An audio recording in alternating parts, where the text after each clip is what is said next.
गणतंत्र दिवस के मौके पर मैं कहता हूं आजादी अभी अधूरी है, सपने सच होने बाकी हैं, बाबा की शपथ अधूरी है। कैसे उल्लास मना लूं मैं, आजादी अभी अधूरी है। जब नेहरू ने संविधान सभा का गठन किया तब डॉक्टर भीमराव अंबेडकर उसमें नहीं थे। आश्चर्यजनक बात यह है कि गणतंत्र दिवस क्या है, संविधान किसने बनाया? नारियों को शक्ति हो, वंचितों को मुक्ति हो। नारियों को शक्ति हो, वंचितों को मुक्ति हो। किसानों का मान हो, मजदूरों का सम्मान हो। बहुत अच्छा मौका पैगाम जैसे एक संगठन ने दिया। एक ऐसी परिस्थिति जिस परिस्थिति में तमाम बहुजन समाज के लोग एक मंच पर आकर खड़े हुए। यह आज की जरूरत है। मुझसे पहले वक्ता उन्होंने एक बात कही कि आजादी अभी अधूरी है। मैं अपने लेखों में इस शीर्षक को सबसे उत्तम रखता हूं। भारत में 75 साल में जो झूठी आजादी के चलते जिस प्रकार बहुजन समाज का शोषण हो रहा है वो आपके सामने है। मैं एक 4 लाइनों से आप तक ये बात बताना चाहूंगा। एक 26 जनवरी के माध्यम से उस तारीख में मुझे बुलाया गया एक संगठन में और कहा गया कि 26 जनवरी के बारे में आप कुछ बताएं। तो मैंने वहां एक प्रसंग पेश किया जो आपके सामने पेश करना चाहता हूं कि गणतंत्र दिवस के अवसर पर यह दिल कहता है आजादी अभी अधूरी है। गणतंत्र दिवस के मौके पर मैं कहता हूं आजादी अभी अधूरी है, सपने सच होने बाकी हैं, बाबा की शपथ अधूरी है। बाबा की शपथ अधूरी है। जिनकी लाशों पर पग धरकर आजादी भारत में आई है वो अब तक हैं खाना बदोश, गम की काली बदली छाई है। कैसे उल्लास मना लूं मैं, कैसे उल्लास मना लूं मैं, आजादी अभी अधूरी है। आजादी अभी अधूरी है। इस परिसर में जो साहिबान बैठे हैं, यदि उनके जहन में उनको आजादी मिली है तो जरूर हाथ उठाकर बता देना किस किस को आजादी मिली है इस देश में। कोई हाथ नहीं उठ रहा, कोई हाथ नहीं उठ रहा, क्योंकि आजादी तो अभी अधूरी है। जिस संविधान को बाबा साहब भीमराव अंबेडकर साहब ने रचा था उसकी तो अलग बेते भी नहीं पड़ी जा रही, तो आजादी तो अधूरी ही होगी मेरे भाइयों। बाबा साहब ने यह भविष्यवाणी 26 नवंबर 1949 को की थी, जो आज लगभग भारत की पर्याय में, भारत की परिस्थिति में आज सच हो रही है।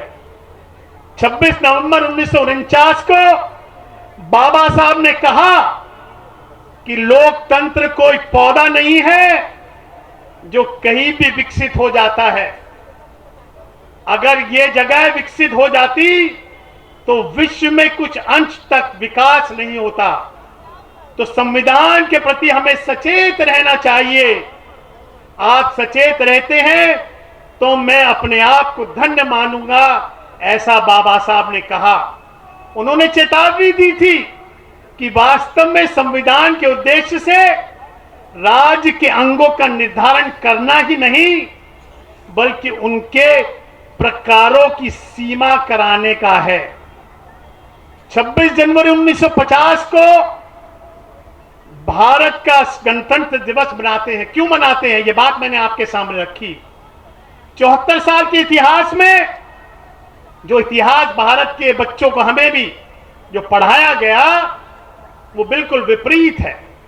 वो बिल्कुल विपरीत है, क्योंकि 15 अगस्त 1947 से 25 नवंबर 1950 तक अंग्रेजों का इस यहां पर कानून था। भाइयों, अंग्रेजों की ही यहां पर हुकूमत थी।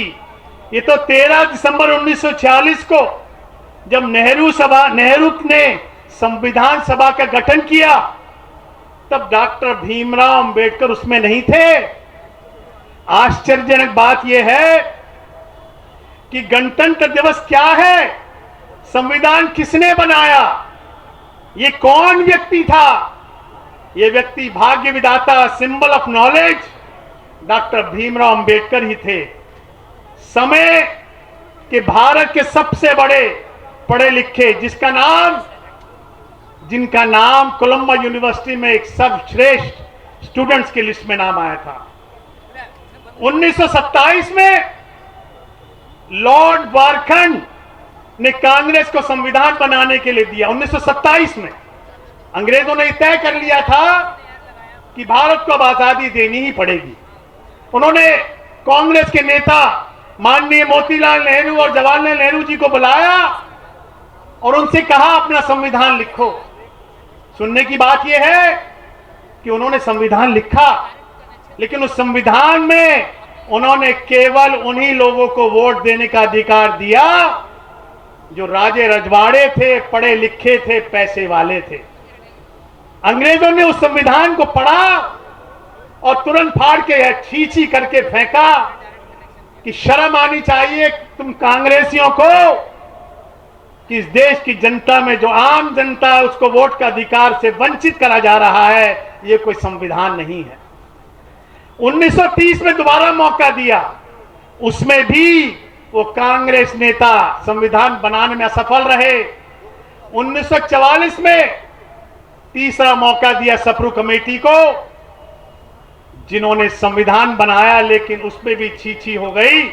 मैं ये बात इसलिए कह रहा हूं कि भारत का संविधान हमारी वो किताब है जिस किताब के चलते हमें एक नई दिशा और नया देश बनाना है। इस नया देश बनाने में हमें बहुजन समाज को एकत्रित करना है, और वो एकत्रित जब होगा जब सारे बहुजन लोग एक छत के नीचे आकर खड़े होंगे। मैं ज्यादा ना बोलते हुए केवल एक ही बात कहूंगा कि अगर बहुजन समाज एक पल, एक आवाज, एक संगठन, एक छत के नीचे आता है तो 2024 में बहुजन समाज ही सत्ता में आएगा। मैं जनता को संविधान के प्रति आस्था, विश्वास, प्रेम और लगाव चाहता हूं, और मैं अपनी एक कविता के माध्यम से इसे बयां करना चाह रहा हूं। देश ये अजेय हो, राष्ट्र ये अजेय हो, we the people of India. भारत के संविधान के प्रति एक आवाज जिसे मैं अपने काव्यात्मक भाषा शैली के रूप में इस प्रकार बयां करना चाहता हूं। देश ये अजेय हो, राष्ट्र ये अजेय हो, देश ये अजेय हो, राष्ट्र ये अजेय हो, देश की जयगान हो, राष्ट्र की जयघोष हो, देश की जयगान हो, राष्ट्र की जयघोष हो, संविधान की जय हो, न्याय की विजय हो, संविधान की जय हो, न्याय की विजय हो, संविधान के मार्ग पर बढ़े चलो, बढ़े चलो, संविधान पथ के मार्ग पर बढ़े चलो, बढ़े चलो। साथियों, भारत के निर्माण में, भारत के स्थापना में, आधुनिक भारत को एक सूत्र में बांधने में जो काम हमारे संविधान ने किया है, उसे मैं अपनी दूसरी काव्य के माध्यम से प्रस्तुत करना चाह रहा हूं। भारत का निर्माण हो, विश्व का कल्याण हो, भारत का निर्माण हो, विश्व का कल्याण हो, समाज का सुधार हो, व्यक्ति का उद्धार हो, समाज का सुधार हो, व्यक्ति का उद्धार हो, संविधान की जय हो, न्याय की विजय हो, संविधान की जय हो, न्याय की विजय हो, संविधान पथ के मार्ग पर बढ़े चलो, बढ़े चलो, संविधान पथ के मार्ग पर बढ़े चलो, बढ़े चलो। साथियों, मैं बाबा साहब की एक लाइन को भी अपने काव्य रूप में स्थान दिया हो। एक व्यक्ति एक मूल्य के सिद्धांत को, बिना एक मूल्य एक व्यक्ति के सिद्धांत को हम संविधान की परिकल्पना कर ही नहीं सकते, और संविधान के निर्माता बाबा साहब के प्रति अपना सम्मान भी व्यक्त नहीं कर सकते। उसे मैं व्यक्त करना चाहता हूँ। एक व्यक्ति एक मूल्य, व्यक्ति व्यक्ति हों तो ले सभी व्यक्ति समान है, और समानता के बिना हम मानवता की परिकल्पना कर ही नहीं सकते। एक व्यक्ति एक मूल्य, व्यक्ति व्यक्ति हों तो ले, एक व्यक्ति एक मूल्य, व्यक्ति व्यक्ति हों तो ले, प्रतिष्ठा की हो समानता, अवसर की हो समानता, प्रतिष्ठा की हो समानता, अवसर की हो समानता। संविधान की जय हो, न्याय की विजय हो। संविधान पथ के मार्ग पर बढ़े चलो, बढ़े चलो। संविधान पथ के मार्ग पर बढ़े चलो, बढ़े चलो। और अगली एक पंक्तियां मैं प्रेजेंट करना चाह रहा हूं। नारियों को शक्ति हो, वंचितों को मुक्ति हो। नारियों को शक्ति हो, वंचितों को मुक्ति हो। किसानों का मान हो, मजदूरों का सम्मान हो। किसानों का मान हो, मजदूरों का सम्मान हो। संविधान की जय हो, न्याय की विजय हो। संविधान पथ के मार्ग पर बढ़े चलो, बढ़े चलो। संविधान पथ के मार्ग पर बढ़े चलो, बढ़े चलो। जाति पाति का अंत हो, ऊंच नीच का निदान हो। जाति पाति का अंत हो, ऊंच नीच का निदान हो। समाज का उपचार हो, अन्याय तार तार हो। समाज का उपचार हो, अन्याय तार तार हो। संविधान की जय हो, न्याय की विजय हो। संविधान पथ के मार्ग पर बढ़े चलो, बढ़े चलो। और अंतिम लाइनें मैं प्रेजेंट करना चाह रहा हूं आप लोगों के समक्ष। संविधान संग हम चले, विधान संग हम चले। संविधान संग हम चले, विधान संग हम चले। लोकतंत्र संग हम चले, न्याय संग हम चले। लोकतंत्र संग हम चले, न्याय संग हम चले। संविधान की जय हो, न्याय की विजय हो। संविधान पथ के मार्ग पर बढ़े चलो, बढ़े चलो। संविधान पथ के मार्ग पर बढ़े चलो, बढ़े चलो। पैगाम के इस मंच पर आप सभी का बहुत बहुत धन्यवाद, धन्यवाद।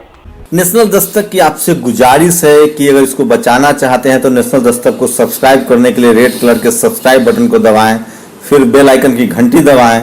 नेशनल दस्तक को बचाने के लिए बहुत जरूरी है कि हर खबर को शेयर करें, लाइक करें, कमेंट जरूर करें।